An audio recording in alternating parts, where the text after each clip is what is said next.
વિદ્યાર્થી મિત્રો, લાસ્ટ લેક્ચરમાં આપણે વિદ્યુત વિભાજ્ય દ્રાવણોની વાહકતા જે આપણો મુખ્ય ટોપિક છે એના બી એટલે કે બીજા ભાગની ચર્ચા કરેલી. આપણે અગાઉ એવી વાત કરેલી કે વિદ્યુત વિભાજ્ય દ્રાવણોની વાહકતા આ ટોપિકને આપણે એક કરતા વધારે ભાગમાં ભણીશું. એમાં પહેલા ભાગની અંદર જરૂરી પર્યાયોની ચર્ચા આપણે કરેલી છે. એના પછીનો જે ભાગ છે એ આપણે લાસ્ટ લેક્ચરમાં જોઈ ચૂક્યા છીએ. અને આ છે સી એટલે કે વિદ્યુત વિભાજ્ય દ્રાવણોની વાહકતા એ મુખ્ય ટોપિકનો ત્રીજો અને છેલ્લો ભાગ. આ પણ માહિતી પ્રદાન ભાગ જ છે, ફક્ત ઇન્ફોર્મેશન ઓરિએન્ટેડ જ છે. તો મુખ્ય ટાઇટલ આપણે સી સ્મોલ સી કરીને દર્શાવ્યું છે, વિદ્યુતીય વાહકતાના પ્રકાર. પરીક્ષાની દ્રષ્ટિએ ખૂબ જ મહત્વનો આ ભાગ છે. વિદ્યુતીય વાહકતાના બે પ્રકાર છે. એમાં પહેલો પ્રકાર છે ધાત્વીય વાહકતા, એનું બીજું નામ છે ઇલેક્ટ્રોનીય વાહકતા. અને બીજો પ્રકાર છે વિદ્યુત વિભાજનીય વાહકતા, એને અથવા કરીને આયનીય વાહકતા તરીકે પણ ઓળખવામાં આવે છે. ધાત્વીય વાહકતા જે છે એમાં આપણે આ પ્રમાણે આગળ વધીએ છીએ. એમાં સૌથી પહેલા મુદ્દામાં લખ્યું છે ધાતુઓ દ્વારા થતા વિદ્યુતીય વહનને ધાત્વીય અથવા ઇલેક્ટ્રોનીય વાહકતા કહે છે. ફરીથી, ધાત્વીય વાહકતા અથવા ઇલેક્ટ્રોનીય વાહકતા, એનો પહેલો જ મુદ્દો છે ધાતુઓ દ્વારા થતા વિદ્યુતીય વહનને ધાત્વીય અથવા ઇલેક્ટ્રોનીય વાહકતા કહે છે. આવું વિદ્યુતીય વહન એટલે કે ધાત્વીય વાહકતા દરમિયાન જે વિદ્યુતીય વહન થાય છે એની વાત કરી રહ્યા છીએ. આવું વિદ્યુતીય વહન ધાતુમાંના ઇલેક્ટ્રોનના સંચલનને સાદી ભાષામાં ગતિવિધિ કહેવાય, સંચલનને લીધે હોય છે. ઇલેક્ટ્રોનીય વાહકતા નીચેના પરિબળો ઉપર આધાર રાખે છે. અહીંયા ત્રણ પરિબળોની વાત થઈ છે. પહેલું પરિબળ છે ધાતુનો સ્વભાવ અને બંધારણ. ધાતુનો સ્વભાવ કહેતા ધાતુની પ્રકૃતિ. બંધારણની દ્રષ્ટિએ અલગ અલગ ધાતુઓના બંધારણ જુદા જુદા હોય છે. આપણે પહેલું ચેપ્ટર છે ઘન અવસ્થા, એની અંદર જુદી જુદી ધાતુઓના બંધારણ એટલે કે સ્ફટિક બંધારણ જુદા જુદા હોય છે, એની ચર્ચા છે. બીજા પરિબળ તરીકે લખ્યું છે પ્રતિ પરમાણુ સંયોજકતા ઇલેક્ટ્રોનની સંખ્યા. આ સંયોજકતા ઇલેક્ટ્રોન એટલે બાહ્યતમ કક્ષામાં રહેલા ઇલેક્ટ્રોન. સંયોજકતા ઇલેક્ટ્રોનની સંખ્યાને આધારે જ વિસ્થાનીકૃત ઇલેક્ટ્રોનની સંખ્યા નક્કી થાય છે. અને અહીં લખ્યું છે કે ધાત્વીય વાહકતા પ્રકારનું જે વિદ્યુતીય વહન છે એ ધાતુમાં રહેલા ઇલેક્ટ્રોનના સંચલનને લીધે હોય છે, એટલે ઇલેક્ટ્રોનની ગતિવિધિને લીધે હોય છે. એ ઇલેક્ટ્રોન એટલે વાસ્તવમાં સંયોજકતા કક્ષામાં રહેલા ઇલેક્ટ્રોન, અથવા આપણે એને વિસ્થાનીકૃત ઇલેક્ટ્રોન પણ કહી શકીશું. અને ત્રીજા નંબરે છે તાપમાન. અહીંયા તાપમાનના સંદર્ભમાં એક બાબત સ્પષ્ટ કરેલી છે કે ધાત્વીય વાહકતા એટલે કે આપણે જે પ્રકાર ભણી રહ્યા છીએ, ધાત્વીય વાહકતા તાપમાનના વધારા સાથે ઘટે છે. જેમ તાપમાન વધશે, ધાતુનું તાપમાન જેમ વધશે, ધાતુના સળિયા કે ધાતુના તારનું તાપમાન જેમ વધશે તેમ તેની વાહકતામાં ઘટાડો થશે. બીજો એક મુદ્દો લખ્યો છે વિદ્યુતીય વહનથી ધાતુનું સંઘટન બદલાતું નથી, એટલે કે ધાતુનું બંધારણ બદલાતું નથી. જેમ કે કોપર ધાતુમાંથી વિદ્યુતીય વહન થાય તો ઇલેક્ટ્રોન આરપાર પસાર થઈ જશે, એટલે કોપરનો તાર એ પોતાના વિસ્થાનીકૃત ઇલેક્ટ્રોન દ્વારા બહારથી જે ઇલેક્ટ્રોન આવ્યો છે એને આગળ પાસ કરી દેશે, એટલે કોપરના બંધારણમાં કોઈ ફરક પડતો નથી. એવી રીતે કોઈ પણ વિદ્યુતીય વાહક તાર છે, ધાતુ છે, એના બંધારણમાં વિદ્યુતીય વહનને લીધે કોઈ બદલાવ આવતો નથી. છેલ્લું વિધાન છે તેમજ અર્ધવાહકમાં વાહકતાની ક્રિયાવિધિ ઘણી જટિલ છે.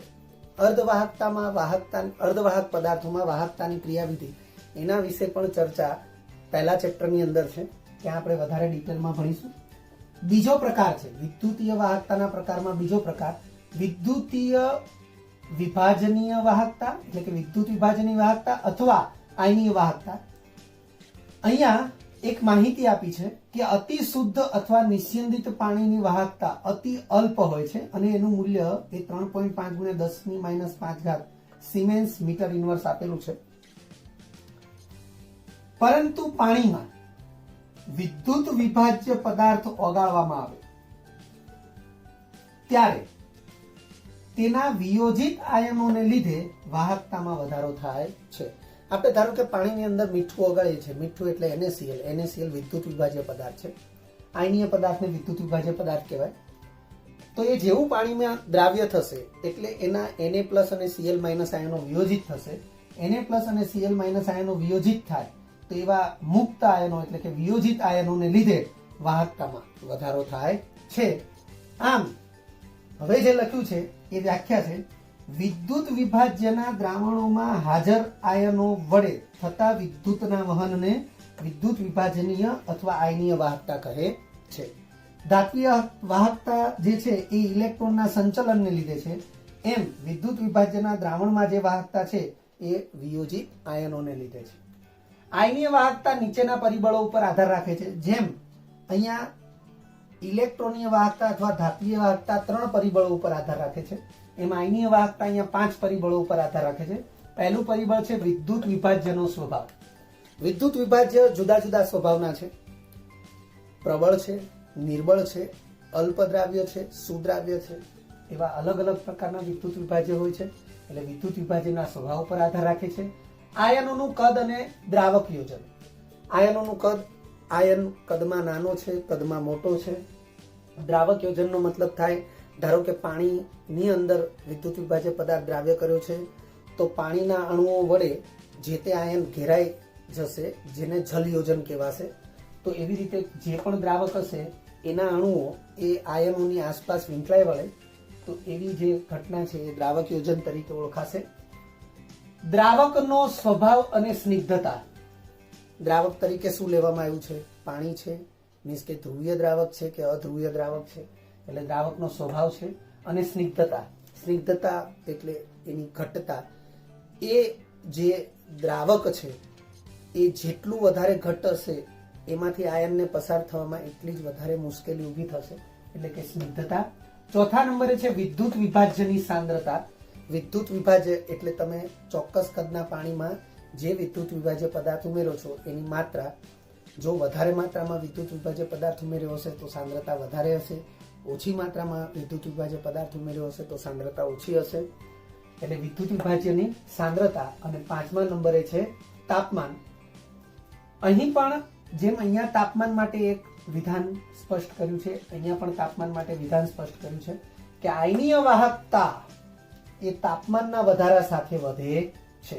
હું ફરીથી સ્પષ્ટ કરી દઉં છું, આયનીય વાહકતા એ તાપમાનના વધારા સાથે વધે છે. આયનીય દ્રાવણમાંથી સીધો ડીસી વિદ્યુત પ્રવાહ.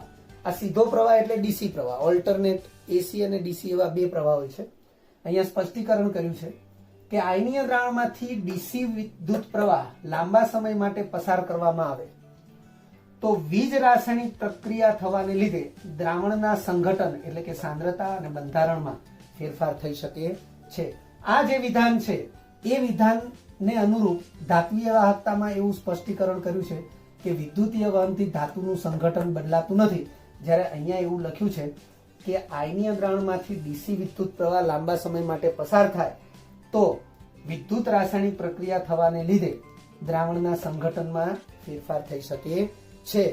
આ જે વિધાન છે એના વિશેનો અભ્યાસ એ આ જ ચેપ્ટરની અંદર આપણે આના પછીની થિયરીમાં આગળ ભણવાના છીએ.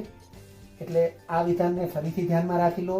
આયનીય દ્રાવણમાંથી સીધો જ વિદ્યુત પ્રવાહ, સીધો એટલે કે ડીસી વિદ્યુત પ્રવાહ લાંબા સમય માટે પસાર કરવામાં આવે તો વીજ રાસાયણિક પ્રક્રિયાને લીધે દ્રાવણના સંઘટનનો અર્થ અહીંયા આપણે સાંદ્રતા અને બંધારણ એવો લઈશું, તો દ્રાવણના સંઘટનમાં ફેરફાર થઈ શકે છે. વિદ્યાર્થી મિત્રો, જો તમને આ વિડીયો લેક્ચર ગમ્યો હોય તો લાઇક આપજો, શેર કરજો અને સબસ્ક્રાઇબ પણ કરજો. અગાઉની થિયરીનું રિવિઝન અને પાઠ્યપુસ્તકનું વાંચન કરતા રહેજો. આ થિયરી અંગે કોઈ પણ ડિફિકલ્ટી હોય તો મને વોટ્સઅપ કરી શકાય. આભાર. ફરી મળીશું નવા વિડીયો લેક્ચરમાં.